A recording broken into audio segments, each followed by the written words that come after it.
Hey friends, Mike here, and this is the Music Composer Show, a show where I share my professional journey, story and adventure as a music composer. In this show you will learn from my composer tips, tricks and secrets, watch behind the scenes as I compose music, be inspired from new instruments and effects, get advice for your journey in music, and much more. Please subscribe to support me so that I can keep making free content for you, and also click that notification bell so that you don't miss any new episodes. Let's kickstart the show right now. This is what you will get today in the Music Composer Show, and this episode is sponsored by the great people at Heavyocity. They provided me with their amazing sound design instrument called Gravity, which you will see me using in this episode. So thank you so much, Heavyocity, for supporting the show. Today I have a tip on improving your workflow when working with Kontakt.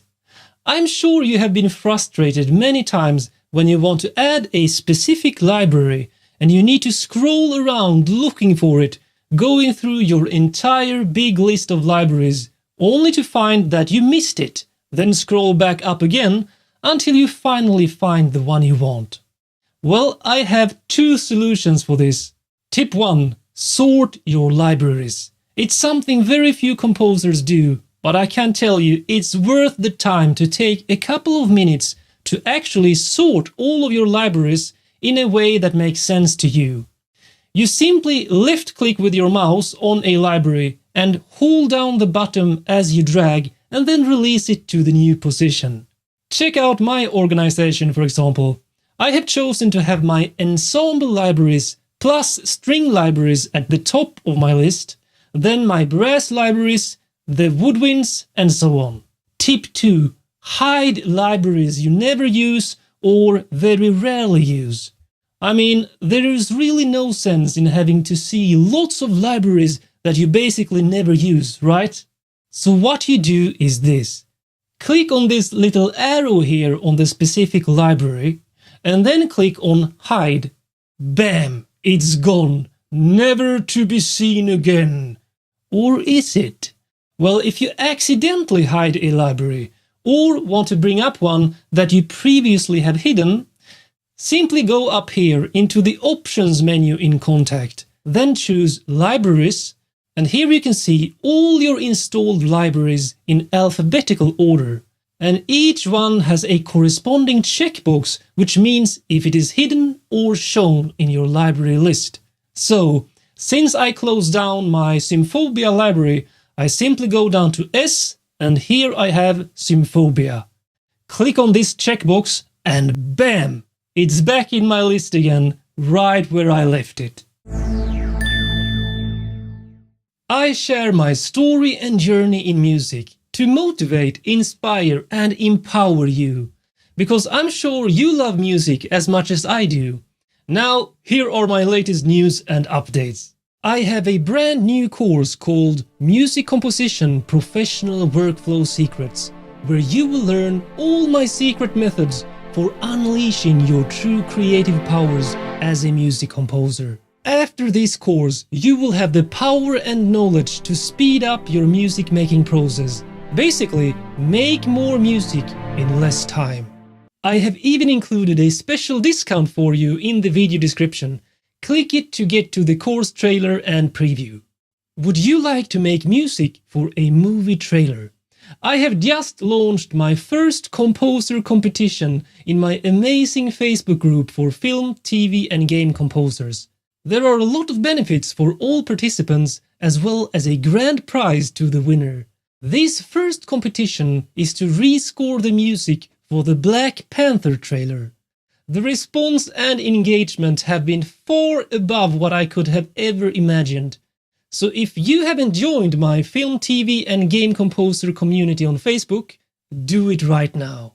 Support the Music Composer Show. I spend incredibly many hours planning, scripting, filming, editing, producing, publishing and promoting the Music Composer Show on YouTube. It's like when you compose music. Even if your track is only 3 minutes long, it did not take you 3 minutes to go from idea to to finished and published production. It takes hours and hours. That's why I need your support. So please click the share button to share this video to your social media channels. That way I can reach more people with this show and increase the views, so I can continue producing more episodes of the Music Composer Show for you guys. So thank you so much for supporting the show by sharing it to your social media channels. Today I will do a let's play of Gravity by Heavyocity, which is an instrument for cinematic sound design like hybrid scores, underscores, trailer music and so on. So let's play with Gravity. Why am I not floating in space yet? Alright, so I have loaded up the pads category and gone into complex and aggressive, and I have this preset called Bending Destruction. Let me just play a chord here on my keyboard. Alright, so it is velocity sensitive, and let's see what we can do with this. I want to go into the effects section, turn on lo-fi, which is connected to the sequencer. If I remove that, you get the sound without the rhythmic texture on it. But I want to create a cool, dynamic, evolving kind of texture. So let's turn on both the filter and lo-fi.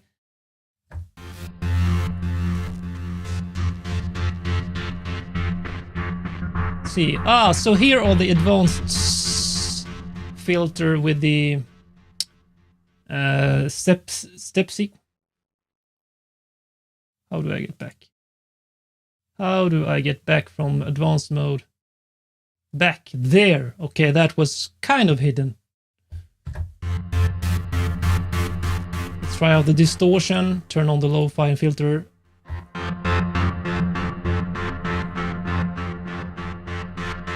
So let me see.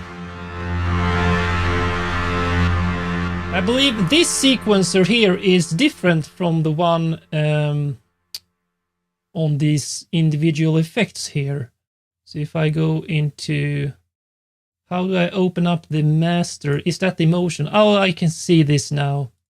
This motion tab is connected to this sequencer, and that you can assign how volume, pan, and pitch. Let me turn that off. Or let me test that first. Let me do it on, let's say pitch, so I hear a drastic difference.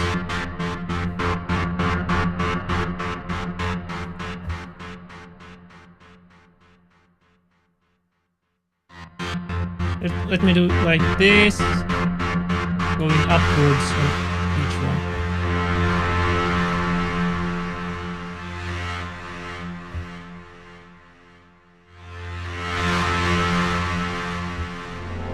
You can also randomize with this button here.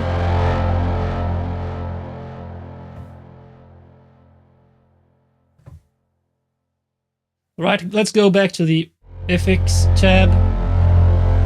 I have turned off this one.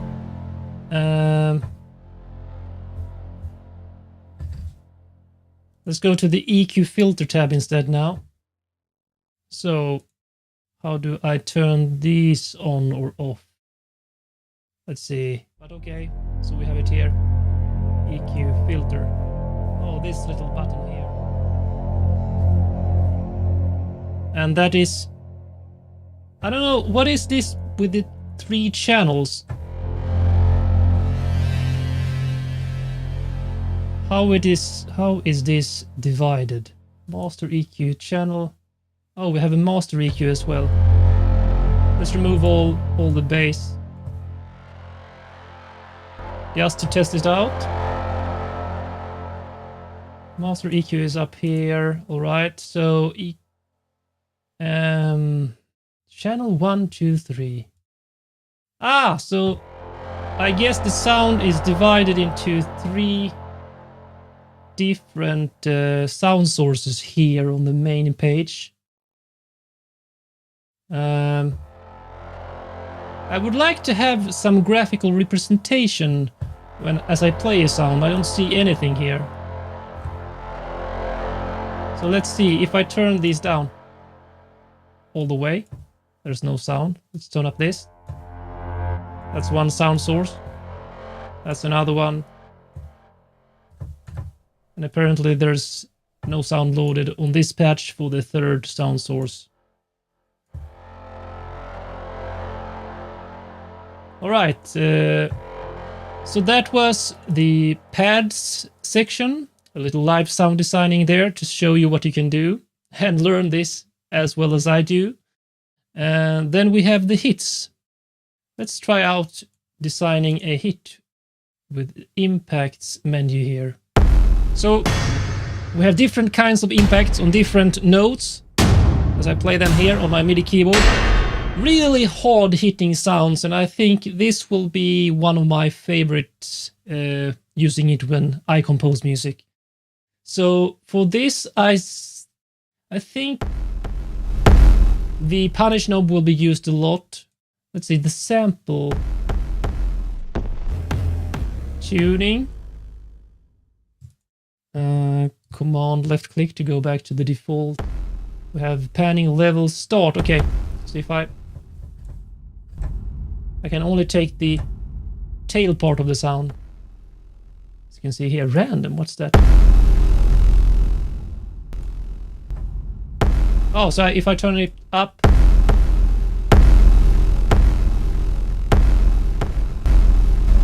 I'm not sure what it does actually.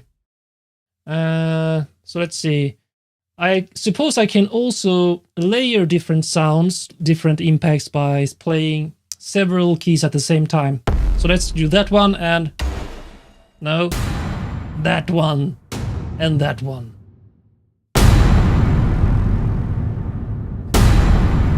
It's not peaking, guys. It's not peaking. It's 1 decibel to go, hey? Alright, so... let's see, how can you...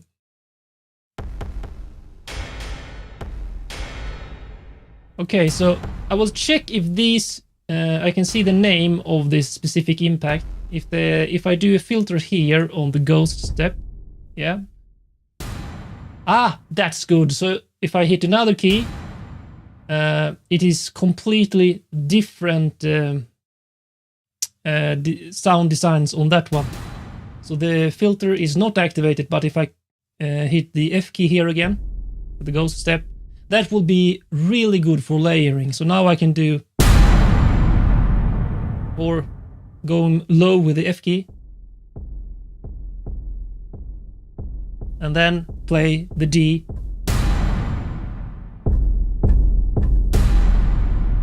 Bum, bum, bum, bam. That will come in handy for real. And let's also try designing a riser. Let's go into the 15-second risers, the full menu. Let's load it up and see what happens. So what do we have here? We have, yep, same as the hits, different risers on different keys on the keyboard. So let's see if it's the same here. Yep, you can see the name here on the length. Only here. I would like to see the name, like overview. If I hit the name, the key here, I want to see what the actual sound is. But I have to go into length here, so alright, no big deal. I guess it's the same here, so if I go into... oh, here we see it. If I go to the... I don't know, this will be interesting as well. So let's say I want to trigger this breaking gravity. If I turn on the lo-fi,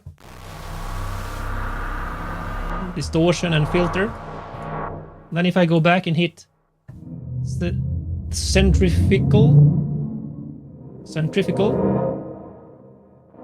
okay, so the FX tab is on all layers, all the sound sources. How do I then do different things?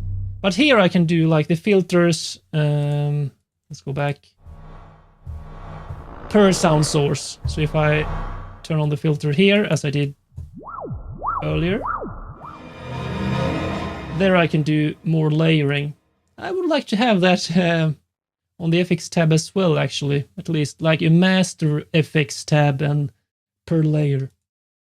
All right, so let's play a riser. So I will not play it in full because it's 6 bars long. Now I want to show you the thing I learned earlier when trying this instrument is this lock button. If I play this and turn it down to like 2 bars, but if I play another riser at the same time, that is still on 6 bar, which in most cases makes no sense. So I want to hit the lock tab and then drag this down. You need to left click and drag it, and now it's 2 bars on that key, on that key, on that key, on any key. So now I get, instead of like a long riser, I can even do 1 tab or 1 bar. That sounded like more than 1 bar, but okay. But if I go for 8 bars. Hello? I'm not sure why it didn't trigger.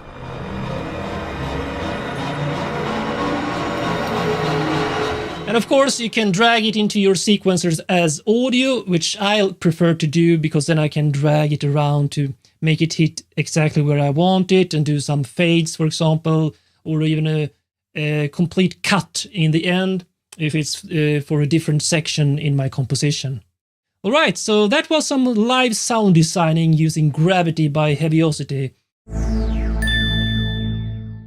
Now it is time for my Cinematic Composer Spotlight, where I feature your music. So if you compose cinematic soundtrack music, you can get your track featured and promoted on my show for free. Check the link in the video description for more information.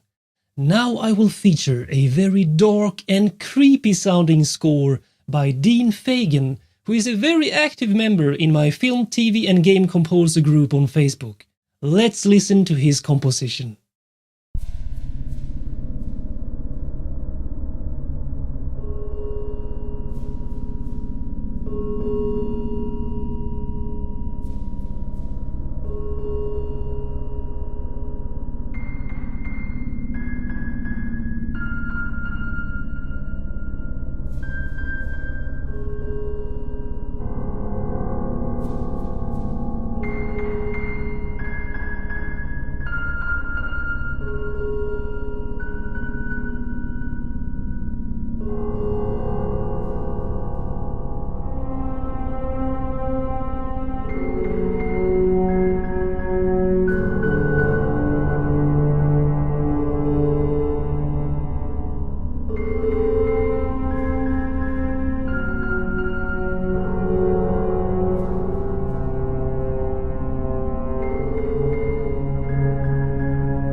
The next track is a composition by Samuel Birolini that is a complete opposite from the last track. This is a calm, serene and beautiful piece of music.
Now the next track is an ambient piece of music with a very relaxing vibe, composed by Ben Marsh.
I want to thank you for supporting this show and my epic journey as a music composer.